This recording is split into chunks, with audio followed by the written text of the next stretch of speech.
Oh dear.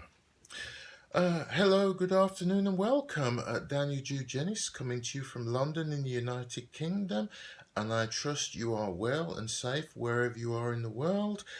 As for myself, well, where do I begin? Didn't have a great deal to say really, which is why I haven't done a diary entry for a few days now. I was going to talk about creativity in these adverse times, how to keep the energies going. I was doing that for a few weeks, doing various video things. Just rediscovered my love of being an artist and a visual artist, and I was putting together, video footage, photographs of myself, some of it footage from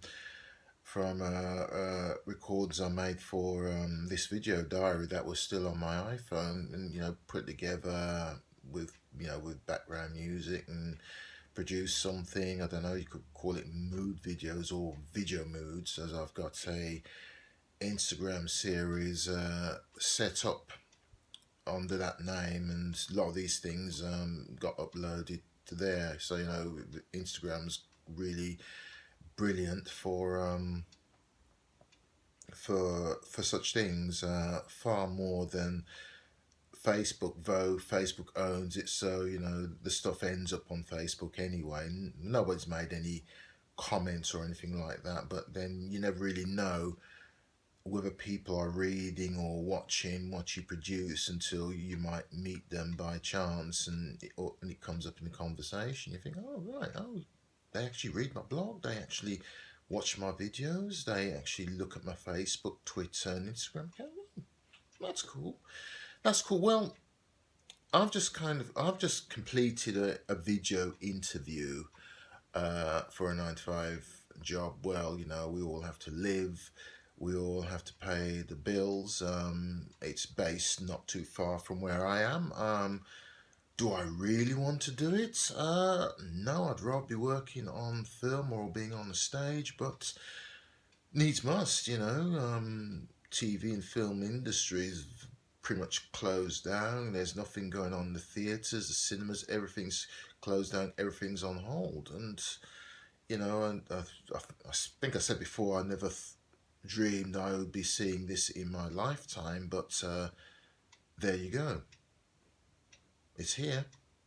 It's not World War Two. We're not on a war footing unless you consider, COVID-19 the enemy. I suppose it's the enemy, isn't it? It's trying to, it's making us ill and it's trying to wipe us out. So I guess we are on a war footing, whichever way you look at it. But yeah, I'm kind of decked out in my shirt and tie for this interview because it is a job interview. I am at home, but can't do my t-shirt thing. If I'm wearing jeans, but it's just the top half that really matters. No point putting on a three-piece suit or a suit if all the interviewer's going to see is this. Hold on, there's a message from Twitter. Let me get rid of that. Yeah, that's a lot better.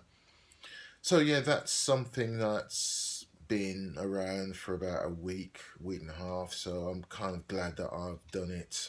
It's done, dusted. Will I get the job? I don't know. I don't know. I just kind of went in there and just answered questions, told them who I am, what I'm about, and it's all ticking boxes. So who really knows? With everything being in lockdown, it can be difficult. Well, it is difficult to kind of do the things that you need to do. For example, my older brother, who lives here in London, don't see him very much. Not that we don't get on, we do get on, we just don't see each other because he's doing what he's doing, I'm doing what I'm doing, and never the twain meet. So I did talk to him a few weeks ago, but I just found out from my older sister stateside, because they grew up together and very close, that he was ill and then he was hospitalized. I spoke to his daughter, my niece, and he's been hospitalized not because of COVID-19, but due to complications with diabetes. Now, I didn't know that he was suffering from diabetes. It runs in the family on my mother's side. I'm borderline. I'm a borderline case, and it does worry me because with lockdown, I can't exercise. I can't take those nice long walks and activities that I used to do. Can't afford the gym membership, and the gyms are closed anyway, so I can't do it. So that's something that's worrying me. I didn't know that he was suffering from it, and because of complications of that, because he injured his back. He's a mechanic. He injured his back while lifting out an engine out of a car. He's on strong medication. I'm kind of reading between the lines here. Is that because he's got severe back pain, he can't drive anywhere. He's stuck in one place, and he's got very, very depressed, and he's not eating. So that's had that effect. Now he's in hospital, and he's been kept in, and I'm not sure how long they're going to keep him in hospital. But the thing is, I can't visit him because of COVID-19. They're not allowing visitors. So that's kind of like a double whammy. I'm kind of worried about my brother and the possible psychological effects that this is all having on him. But I can't be there to support him, to go there, go to hospital, visit him, say, look, brother, we will get through this. We'll take it one day at a time. Can't do that. And that's quite hard, really. I'm talking to his daughter, my niece. I'm talking to my big sister, who lives stateside, and she's over there, and there's not a lot she can do. But I'm here in London, and I can do something. But everything is on lockdown. What do you say? What do you do? We are where we're at. Pretty much. There's not a lot I can do, but I thought I'd share that with you. Um, yeah, creativity in in adverse times, in adversity. There's a lot of stuff on YouTube, social media generally, and the news outlets, the media outlets have picked up on it. Famous musicians, famous creative people, actors, singers, producers, are all doing something collectively, individually and collectively via social media. There's one band who can't perform together, but they've set up a video conference thing. I don't know, it might be via Instagram, maybe YouTube even, by some app, and they're performing together. So there is this thing about creativity in adversity. It's one of the greatest things we can do, and art funding, especially in the UK, gets cut nationally and locally, but it's one of the things, the performing arts and the arts generally is the glue that is holding society together. And I would argue that it's always been the glue that has held society together, that's informed society, educates society, informed and educate society. I think there's a third one I'm kind of trying to think of. Inform, educate. What's the third one? There's always three. Entertain. That's it. Entertain. Educate, inform, entertain. And that's what's happening across social media. I'm a team player, but when it comes to these kind of things, I kind of strike out on my own. As I said before, I rediscovered my talents for being a visual artist. So, I've put together photographs mainly of myself, and and video footage, and worked with an app and put stuff together, be it iMovie, Quick InShot, just three of the apps that I used, and produced little short videos with a musical soundtrack. Quite easy to do. It's not as if I shot the stuff, then kind of layered the music over it. With the app you can upload your video footage, your photographs, combine it together, select a video format and the music that you want to go with it, and Bob's your uncle, your way. You're a video producer, you're a visual artist, and that's what I was doing. I was last few weeks. I was just doing that, making video, obviously recording this video diary, and it was great. It took my mind off things because I kind of, with the whole COVID-19 crisis and the lockdown, I just kind of stepped off, took a step back, and I just stopped. As I said to you before, I just stopped pretty much. So again, this interview came up. I didn't really want to do it, but I thought, it is better to do something rather than nothing and just say, look, you know what, I've done the interview, so I'll let the cards fall where they may, and that's what I'm doing. I'm cool with that. I'm cool with that. So yeah, we just need to keep ourselves very creative, very creative. The other thing that I wanted to discuss, this came up out of the blue pretty much last night. A very good friend of mine on Facebook.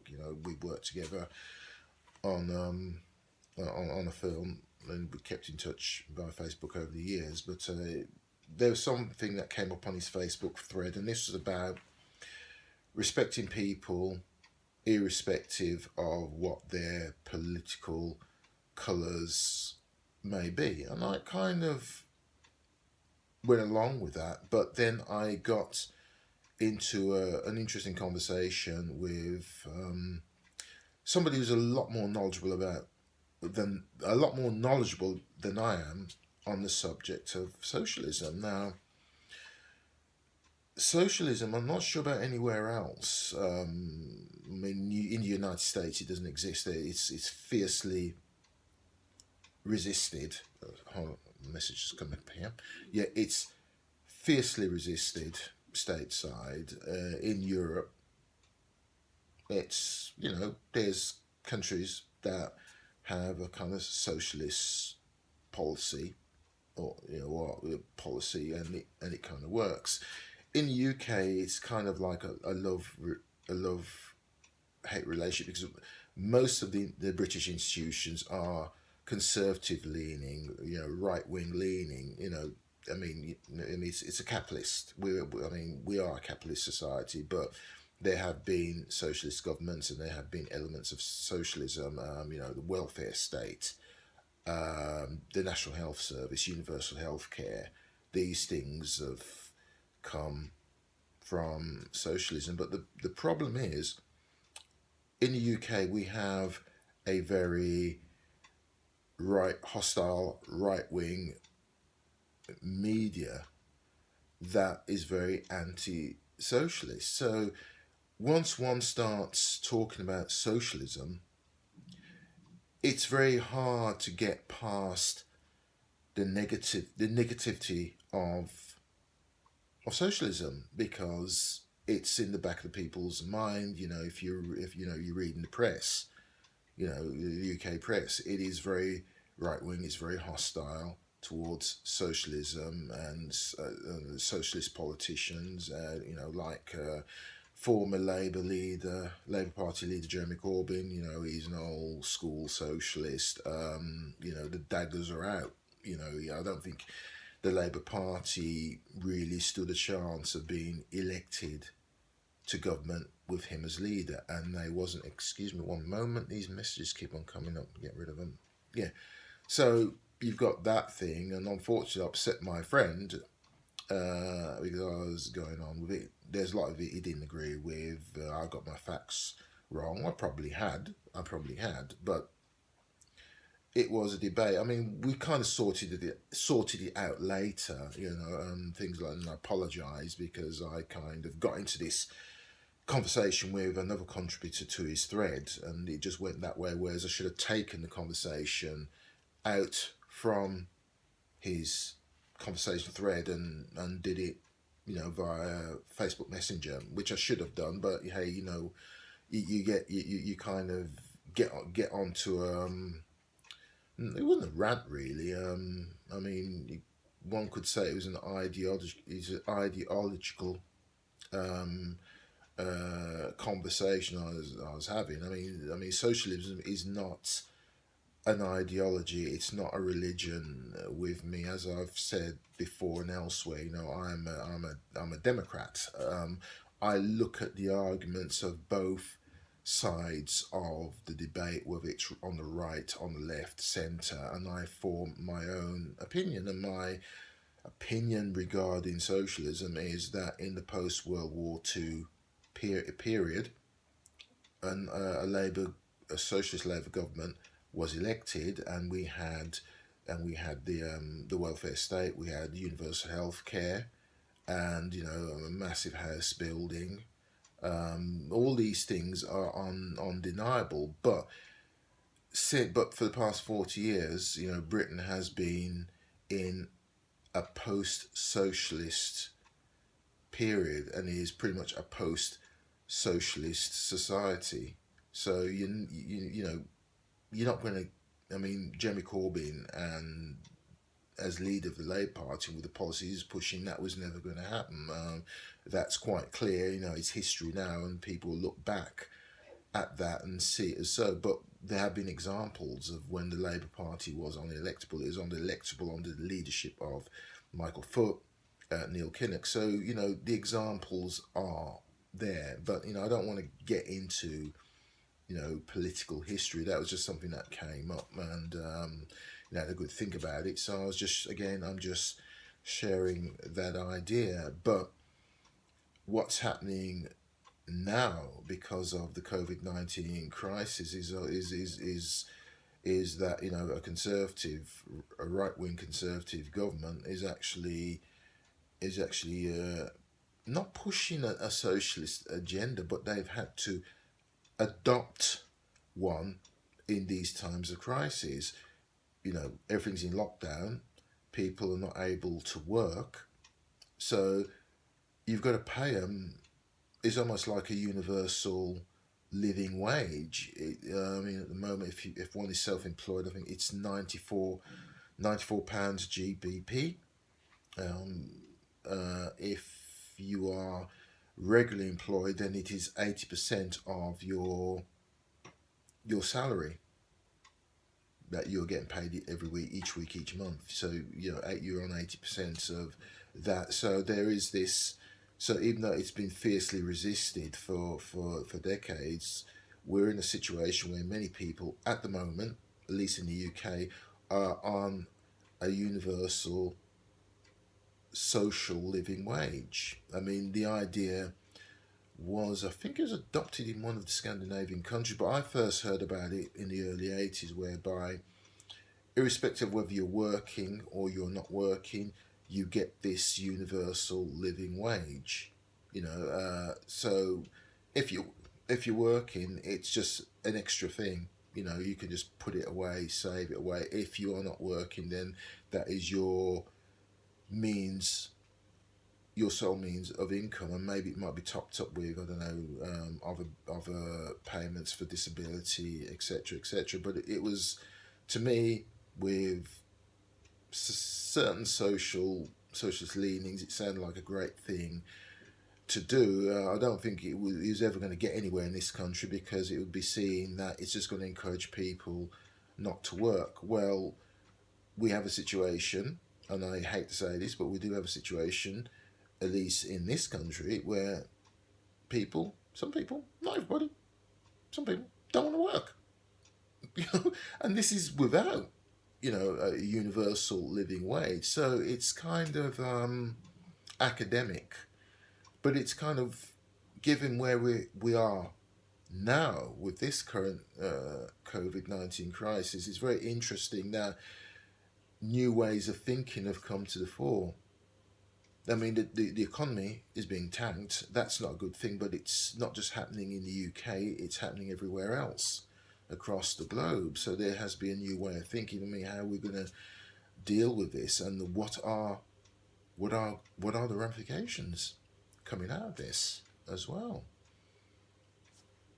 So I always said that in the 21st century we were always going to be in a time of great change, and I was kind of disappointed that we're still dealing with issues from the 20th century and the 19th century, given some people's frame of mind. But now things have literally been turned on their head with this COVID-19 pandemic.